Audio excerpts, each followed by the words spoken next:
कहानी के पिछले भाग को पढ़ने के लिए इसका लिंक मैं कमेंट बॉक्स में दे दूंगी। कृपया जाकर आप इसके पहले के भाग को पढ़ लेंगे। अब सुनिए आगे की कहानी। दूसरी ओर ईशांक कनीषा की कोशिशों पर अजीब तरह की व्यंग्यात्मक मुस्कान मुस्कुराया और धीरे धीरे आगे बढ़ने लगा। उसके कदमों की आहट की वजह से कनीषा की कोशिशें और तेज हो गईं। तभी उसने महसूस किया कि ईशांक ने अपने हाथों को दरवाजे पर टिका रखा और वो दोनों तरफ से घिर गई है। संकोचते हुए कनीषा पीछे की ओर मुड़ी तो आंखों के आगे ईशांक का वही हठीला चेहरा नजर आने लगा, जिसके कारण उसने अपने आप को दरवाजे से यूं चिपका लिया जिससे वो किसी भी तरह से ईशांक के बॉडी से स्पर्श ना कर सके। तुम बदकिस्मती हो जो इस घर की सालों पहले तुम्हारी जैसी ही एक औरत इस घर में रहती थी, और देखो आज फिर मुझे पैसे के आगे बिकने वाली एक लड़की मिली जिसके अंदर किस बात का गुरूर है, यही मुझे समझ में नहीं आ रहा है। बिकने वाली औरतें इतना गुरूर नहीं करती। अगर मेरी बात पे यकीन नहीं तो तुम वैश्य बाजार में जाकर ईशांक अपनी बात को खत्म भी ना कर सका था कि उसी पल कनीषा का जोरदार थप्पड़ उसके गालों पर पड़ा, जिससे ईशांक का चेहरा दूसरी ओर मुड़ गया और अपनी आंखों को फारे चमचमाते फर्श को घूरने लगी। मैंने आपसे पैसे लिए हैं तो चुका भी दूंगी, कनीषा ने कहा, लेकिन खबरदार जो कभी मुझे उन औरतों से कंपेयर किया जिनकी कोई इज्जत नहीं होती। कनीषा आंखों के आंसू लिए गुस्से से कांपते हुए चिल्लाई, आपको इतना ही शौक था अपने हिसाब से चलाने वाली लड़की की, तो गलती से किए उस साइन वाले पेपर को फाड़ कर फेंक क्यों नहीं दिया आपने, और ले आते उसी वैश्या बाजार से कोई लड़की जो आपके हुक्म का पालन करती और आपके उंगलियों पर नाचती। वहीं उसी के थप्पड़ की वजह से ईशांक की आंखों में गुस्से की भौर बनने लगी थी, जिन्हें खुद के अंदर रोक रहने की पेशेंस उसके पास कभी नहीं थी, जिसके कारण उसने अगले ही पल में कनीषा को बाह से पकड़ा और रिमोट की मदद से दरवाजा खोलते हुए उसे किसी प्लास्टिक की गुड़िया की तरह बेतरतीबी से बाहर ढकेल दिया। दबाव से लगे धक्के की वजह से कनीषा खुद पर कंट्रोल न रख पाई और फर्श पर जा गिरी। बचाव में उसने अपनी हथेली को फर्श पर टिकाना चाहा तो कलाइयों में भी बुरी तरह मोच आ गई। दर्द से उभरी भी नहीं थी कि तभी ईशांक ने जबरन उसके जबड़े को पकड़ा और उसे अपनी ओर देखने के लिए मजबूर करते हुए चिल्लाया, दोबारा मुझे अपना ये मासूमियत के पीछे छुपे लालची चेहरे के साथ नजर मत आना, जान ले लूंगा मैं तुम्हारी। इतना कहते हुए ईशांक ने उसके जबड़े पर झटका दिया और उसे वहीं छोड़ अंदर चला गया। दरवाजे को बंद करने से पहले उसने एक नज़र भी कनीषा की तरफ देखना जरूरी ना समझा। इधर कनीषा ने अपने जबड़े को सहलाया और अपनी मोच आई कलाई को पकड़कर धीरे से खड़ी हो गई। अपने पिता के ऑपरेशन के लिए उसे पैसे तो मिले नहीं, बल्कि उल्टा ईशांक ने उसे इतना अजियत दिया कि उसे अपना जीना तक बोझ लगने लगा। जितना वो सभी घट रही घटनाओं के बारे में सोच रही थी, उसकी सांसें उतनी ही तेज और बेचैन होती जा रही थी। चेहरा पीला और बोझिल सा हो गया था और आंखों से आंसू एक पल के लिए भी थमे ना थे। बातों और यादों का बोझ लिए वो बंगले से बाहर निकली ही थी कि उसी पल उसने सड़क पर कुछ लड़कों को देखा जो बाइक्स पर सवार थे और उनके हाथों में शराब और सिगरेट दिखाई पड़ रही थी। डरकर कनीषा ने अपने कदमों को वापस ईशान के बंगले की तरफ कर लिया और जल्दी से गार्डन की ओर बढ़कर मुलायम घास पर एक पेड़ के नीचे दुबक कर बैठ गई। ऑपरेशन के लिए पैसों के इंतजाम के बारे में सोचते हुए और दिन भर के भागदौड़ के कारण उसे कैसे खुले आसमान के नीचे नींद आ गई, वो यह भी नहीं जान पाई। दूसरी ओर ईशांक अपने कमरे में लौटने लगा तो देखा सामने उसके डैड व्हील चेयर पर बैठे उसे अजीब तरह से घूर रहे थे। जो इससे पहले कुछ कहते ईशांक ने उन्हें रोक दिया। डैड, आप मेरे और उस लड़की के मामले से दूर रहें, यह सबसे बेहतर तरीका है खुद को परेशान करने से बचाने के लिए। अपनी बात खत्म कर ईशान ने सीढ़ियों के पहले स्टेप पर पैर रखा था कि तभी उसे डैड ने टोक दिया, अगर आप चाहते हैं कि मैं आपके और उस लड़की के मामले से दूर रहूं, तो उसे लेकर यहाँ से चले जाइए अपने खरीदे गए बंगले पर। मुझे अपने घर में आधी रात को तमाशा देखने का भी कोई शौक नहीं है। इतना कह मिहिर देव सिंह ने हलील को कमरे में ले जाने का इशारा किया और जाते जाते बोला, मानता हूँ कि आपकी नफरत जायज़ है, लेकिन रात के इस पहर एक लड़की को बाहर निकालकर उसकी इज्जत पर दांव लगा देना बिल्कुल नाजायज बात है। अगर कल को उसके साथ कुछ होता है तो उसके जिम्मेदार सिर्फ आप होंगे। उनके जाने के काफ़ी देर बाद तक ईशांक उसी जगह खड़ा उनकी बातों में छिपे नाराज़गी के बारे में सोचता रहा। घर से चले जाने की बात ईशांक के दिल में चुभ रही थी। इतने सालों में उसके पिता ने कभी उसे खुद से दूर चले जाने को नहीं कहा था। यहाँ तक कि जब वो किसी बिजनेस ट्रिप पर जाता तब भी उसके पिता को चैन नहीं आता था। लेकिन आज सिर्फ उस लड़की की वजह से उसके पिता भी उसे खुद से दूर कर देना चाहते थे। अगर वो यहाँ से भागने के लिए तमाशा न करती तो शायद इस वक्त ऐसी परिस्थिति न आई होती। सोचते सोचते ईशांक जब वह कमरे में पहुंचा, उसने यूं ही अपनी नज़र घड़ी की ओर उठा दी। रात के 11:45 होता देख उसके कानों में अपने डैड की कही बात गूंज गई कि कनीषा को इस वक्त घर से बाहर करना बिल्कुल भी सही नहीं था। हालांकि ईशांक ने इस पर ज़्यादा न सोचा और अपने दिमाग में कनीषा के लिए आए हल्की फिक्र को भी झटक कर ख़त्म कर दिया। जिसके बाद उसने एक गर्म शावर लिया और आकर बेड पर लेट गया। नींद न आना जैसी भी परेशानी उसे बहुत पहले से थी, जब वो मात्र 8 साल का था। जिसके बाद काफ़ी इलाज कराने के बाद भी उसे कोई फ़ायदा न हुआ था और वो सालों से सारी रात खुले आंखों के साथ ही गुजारता आया था। उसे आज नींद न आने के साथ साथ एक अलग तरह की चिंता भी हो रही थी, जो कनीषा के फिक्र तक तो पहुंच रही थी, पर ईशांक उसे स्वीकारना नहीं चाहता था। इसलिए अंत में वो बेड से उठा और कमरे की खिड़की को खोलकर खड़ा हो गया। ये पूर्णिमा की रात थी। चांद अपनी चांदनी को हर तरफ बिखेरे हुए था और हड्डी तक को कंपकपा देने वाली हवा पूरे वातावरण को सर्द बना रही थी। कुछ ही देर में ईशांक को उस ठंडी हवा ने इतना सर्द कर दिया कि वो खिड़की बंद करने लगा। उसी पल गार्डन में एक पेड़ के नीचे बैठी कनीषा पर उसकी नज़र पड़ी, जो ऐसे बैठी थी जैसे वहीं जम गई हो। कुछ और 2 मिनट तक उसे यूं ही घूरते रहने के बाद ईशांक ने खिड़की को धम से बंद किया और आकर सोफे पर बैठ गया। जिसके बाद कनीषा ने अपना ध्यान हटाने के लिए वो सोफे से उठा और अपने लैपटॉप को लेकर घर के सबसे ऊपर वाले फ्लोर पर चला गया, जहाँ एक बड़ा सा सफ़ेद दरवाज़ा था जो ईशांक के ओपन कहते हुए खुल गया। अंदर हर तरफ रोबोट और बड़ी बड़ी मशीनें रखी हुई थी, जिनके बीच से निकलता ईशांक बीच में रखे टेबल कुर्सी पर आकर बैठ गया और अगले ही पल अपना लैपटॉप खोल उसमें टाइप करते हुए कोडिंग करने लगा। अपने काम को करते हुए उसके दिमाग से कनीषा और आज दिन भर की सारी घटनाएं छूमंतर हो गई और वो अपने लैपटॉप और रोबोटिक कोडिंग में जैसे डुबकी लगाने लगा। काफ़ी देर बाद उसने यूं ही अपने कॉफ़ी मग को पकड़ा और कॉफ़ी बनाने के लिए मशीन तक बढ़ गया। चूँकि ऊपरी फ्लोर पर हर तरफ पारदर्शी शीशा लगा हुआ था, इसलिए अचानक उसकी निगाहें एक बार फिर कनीषा के जिस्म से टकराईं, जो चांद की चांदनी में दूधिया सफ़ेद नजर आ रही थी। दुल्हन के लिबास पर उसके खुले लंबे केश भी अब तक बिखर गए थे और हवा के साथ उड़े जा रहे थे। उसके माथे पर फैला सिंदूर ईशांक को बार बार ये एहसास दिला रहा था कि उसने अपने लिए एक ऐसी औरत को चुना था जो शायद पैसे के लिए उसे बीच में ही छोड़कर चली जाएगी, बिल्कुल उसकी माँ की तरह। कनीषा को देखते हुए जैसे ही उसके दिमाग में माँ शब्द आया, अचानक ईशांक ने अपना रुख दरवाजे की तरफ कर लिया और वहाँ से निकल सीधे ग्राउंड फ्लोर पे चला आया। जिसके बाद उसने घर का एंट्रेंस गेट खोला और बाहर निकलने से पहले लिविंग रूम के ड्रॉर से डक्ट टेप ले लिया। गार्डन में कनीषा तक चलते हुए उसने कितनी बार खुद को ये करने के लिए धक्का दिया था, ये वो खुद ही नहीं जानता था। इसलिए जब वो उस तक पहुंचा, उसने कनीषा को बिना नींद से जगाए उसके बाँह को पकड़ा और बेतरतीबी से उसे खींचते हुए उठाकर खड़ा कर दिया।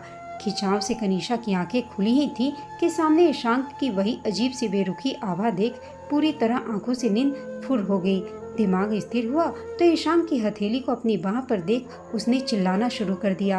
अब क्या चाहिए आपको? आपने कहा था कि आप दोबारा मेरी शक्ल नहीं देखना चाहते, फिर मेरे सामने अपना मनहूस चेहरा लेकर क्यों खड़े हो गए? छोड़े मेरा हाथ और जाएं यहाँ से। मैं तो अपने शब्दों पर अभी भी कायम हूँ, ईशांक बोला, लेकिन क्या करूँ? मैं अपने घर के जिस भी खिड़की पर जाता हूँ तुम्हारी घिनौनी शक्ल दिखाई देने लगती है, इसलिए सोचा कि तुम्हें कहीं लॉक कर दूँ, जहाँ से न तुम कहीं पहुँच सको और ना ही कोई दूसरा शख्स तुम तक पहुँच सके। अपनी बात खत्म करते हुए ईशांक बेढंगे तरीके से मुस्कुराया, जिसे देख गुस्से से कनीषा का दिमाग फटने लगा। उसने अनायास ही अपना सिर नीचे झुकाकर ईशांक के हाथ पर अपने दांत गरा दिए, जो पहले तो धीमे से था।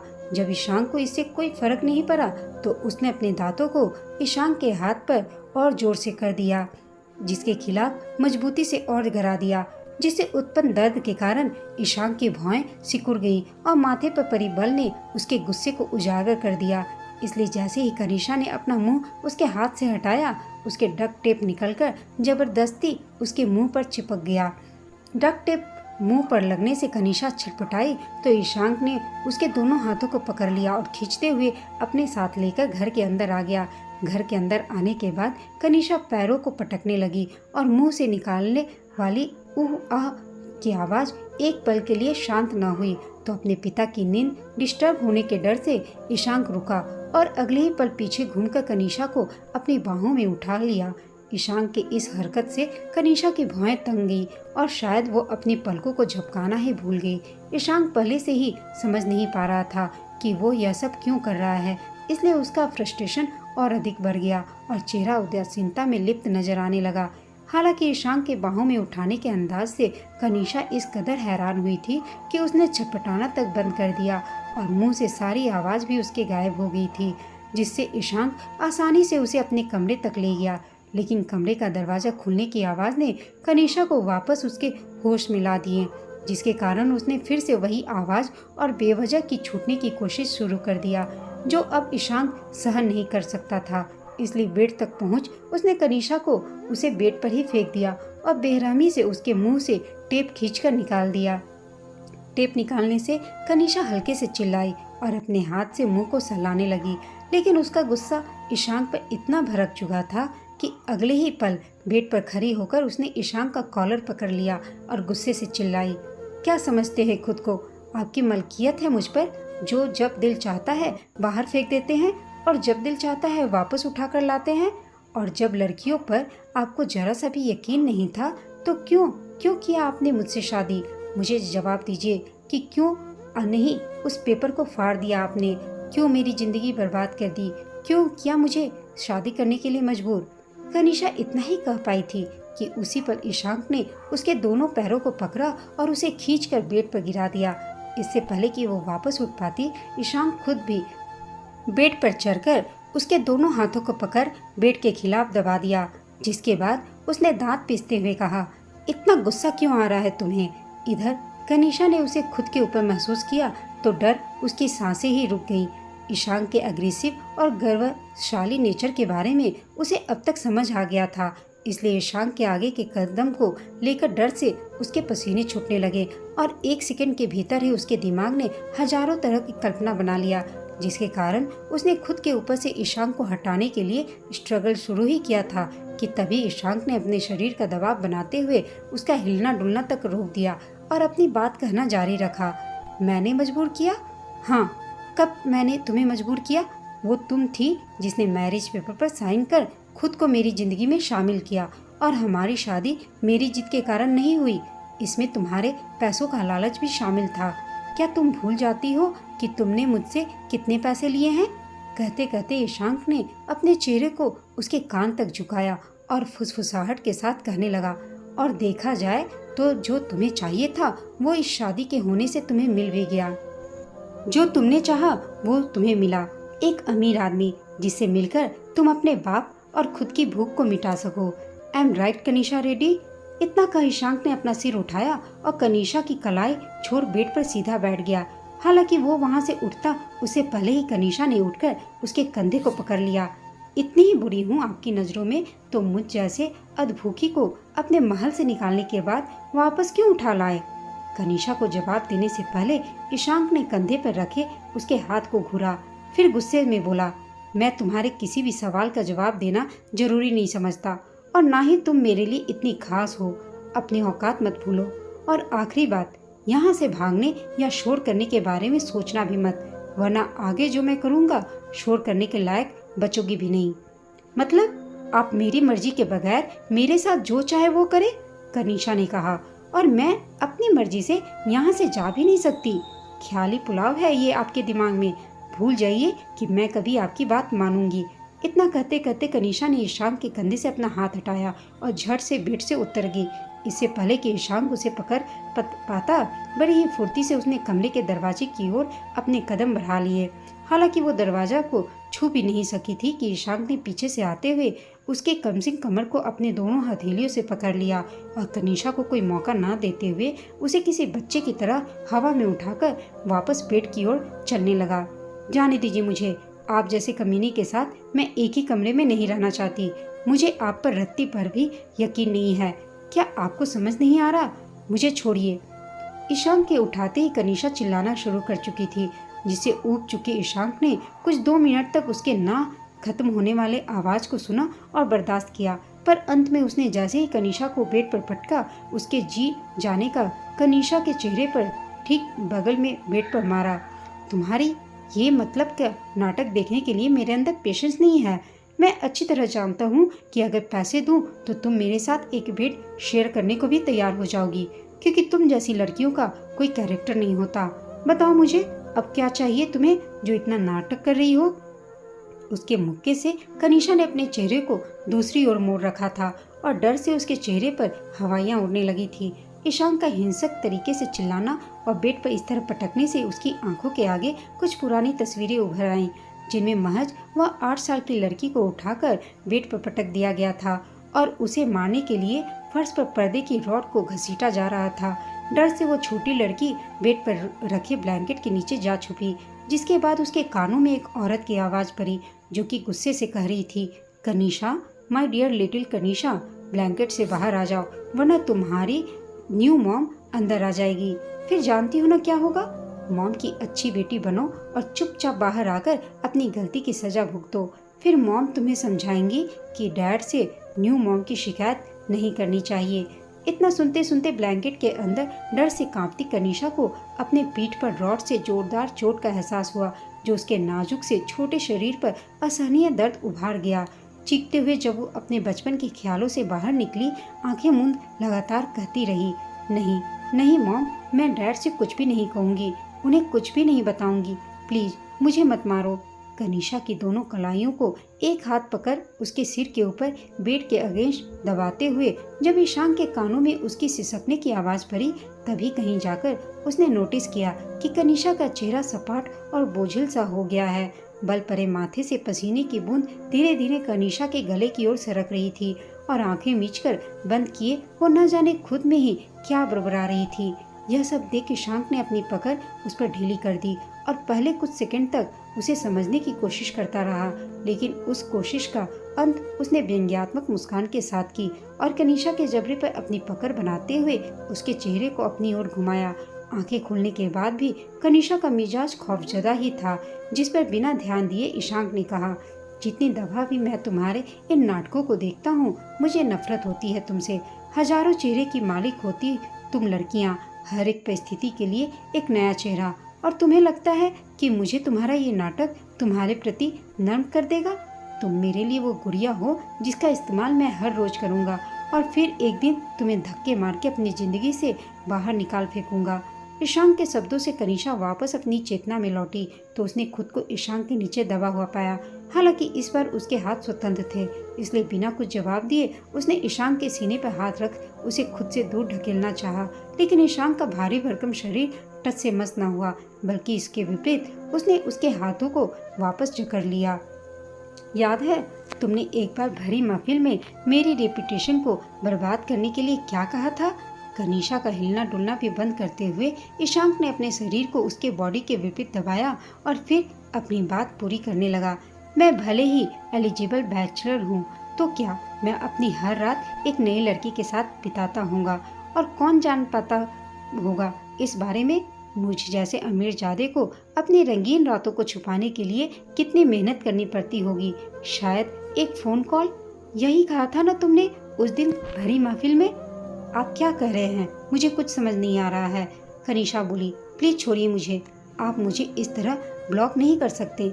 आपकी कॉन्ट्रैक्ट में ये बात साफ साफ लिखा है कि आप या आपसे शादी करने वाली लड़की किसी भी तरह से फिजिकल अटैच नहीं होंगे, और इस वक्त आप मुझे फिजिकली टॉर्चर कर रहे हैं।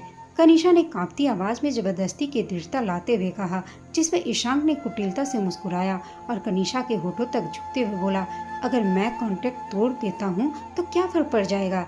जैसा कि तुमने कहा था, मुझे अपनी इंटीमेट लाइफ छुपाने के लिए क्या लगता होगा? सिर्फ एक फोन कॉल। फिर तुम कॉन्ट्रैक्ट की लाइंस कैसे याद दिला सकती हो मुझे, जबकि तुम ये बात अच्छे से जानती हो कि मुझे अपनी इंटीमेट लाइफ छुपाना कितनी अच्छी तरह से आता है। मैं जो चाहे वो कर सकता हूँ। दोस्तों, आपको यह कहानी कैसी लगी कमेंट करके बताइएगा।